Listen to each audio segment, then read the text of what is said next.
Okay, this video is gonna be so casual. I literally just got out of the shower and I had inspiration. I went to the gym earlier and I was really missing someone that mistreated me. And at the end of the day, I was begging to be in his life even though he didn't want to be in mine.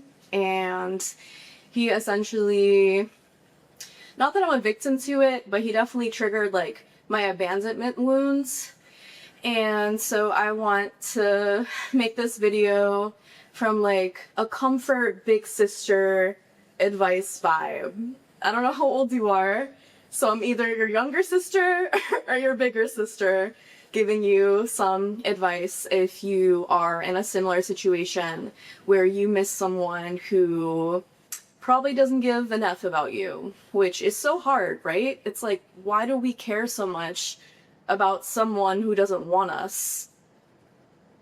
I don't know, that's just so strange to me. I was really having to reflect at the end of that connection because I was like, I feel like I gave so much of my time and at the end of the day, I didn't feel like I was enough. Why do I even bother? Like, why do I even care about him still? Given it's been like a few weeks to a month since last time I've seen this person. So I don't know why I was so obsessive over this dynamic. And if you're in a similar situation, like, you're not alone. If you want someone who doesn't want you, I think it's very natural as humans to want to prove our worth, to want to prove that we are good enough for them. But at the end of the day, if someone doesn't want us for who we are at the end of the day, and if you're watching this, you're probably a giver. You're probably someone who pours your heart out into other people. They don't deserve that. So I think it's a matter of reflecting and being like, why was I tolerating that? Why is it so appealing to me to like someone that doesn't want me back? And I think a lot of it has to do with self-worth, self-love, wanting to prove that we're enough. But at the end of the day, no one else defines our worth. Whether or not they choose us, we must choose ourselves and tell ourselves that we are enough. Because the truth is, our worth doesn't come from anyone else outside of ourselves. It doesn't come from our job. It doesn't come from our friends. It doesn't come from our romantic partner or our parents. And a lot of the times, those things make us feel like we're not enough. So at the end of the day, you are the only one that you've got. You've got to have your back. You have to be your best friends. No one is gonna care for you the way that you care about you. Other than me, obviously, that's why I'm here. But I'm here to remind you of your worth and to remind you that you don't need to be with people who don't want to be with you. And I think for me, a lot of why I wanted this person is because he did remind me a lot of my father. And I think for a lot of us, we struggle with parental wounds of not feeling enough for our parents, even if they felt like they did the best job that they could, because they probably did. We all have needs as humans, and sometimes our parents only do the best with what they know how to do. And it's up to us to have to reparent ourselves and look at our inner child and say that you are enough. And when you start to nurture that inner child with your love, your inner child's not going to look to anyone else to fuel that. So the next time that someone comes around that shows you that they think you're not good enough, you won't need their approval. It'll be easier for you to cut them off. And I think that's kind of what's been going on now is I had met someone new and very quickly he was showing that he wasn't able to be there for me in the way that I needed. And it was just very natural to just be like, next. You know, sometimes we cling on to people thinking that they'll change, thinking that they'll finally see our worth. And it doesn't work that way. A lot of the time, people aren't willing to rise to your level. It's so weird when we do so much inner work on ourselves and we attract people who are still wounded or who don't do the same amount of work on themselves. I think that's so interesting. I noticed that a lot in my romantic dynamics.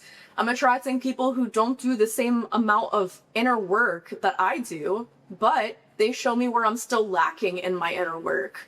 Because every relationship is a mirror. It's a mirror to you to recognize where you may still be lacking, where you can love yourself deeper. So if you're going through a situation right now where the other person is not choosing you, I know how hard that is, how painful that is. Because at the end of the day, you just want them to choose you, and they don't. And that reality is so hard to swallow because you think, if I had done something different, if I had acted different, if I was different, they would choose me. But why do we want someone that we're gonna have to change who we are for them? Why not attract someone who's gonna love us and see us for who we really are without us having to change a thing? Because if you're watching this, chances are you do the inner work on yourself. That's what my channel is about. So if you're taking the time to watch this and reflect on yourself, you deserve someone who's doing the same thing for you and for them.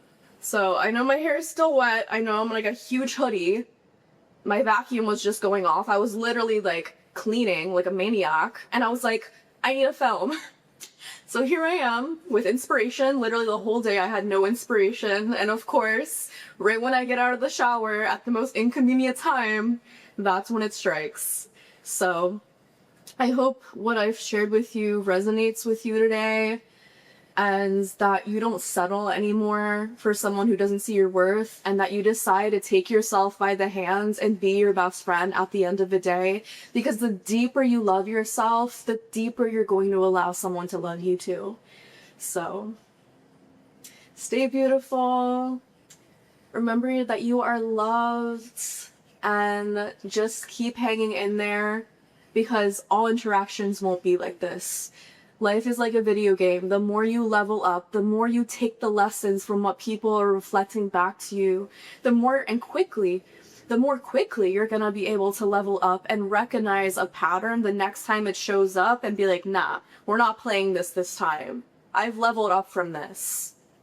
And if you have it and you indulge in that connection, reflect. Be like, what am I getting from this? Why am I attracted to this? Again, every relationship is a mirror, whether it's platonic or romantic or whatever it is.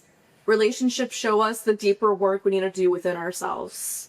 So, thank you for joining today. I hope that gave you some comfort. I know it's so hard to be in that process when you feel like you've done so much inner work and you're like, why am I still lacking in this department? Why is it that I can't attract a partner who's gonna see me for who I am?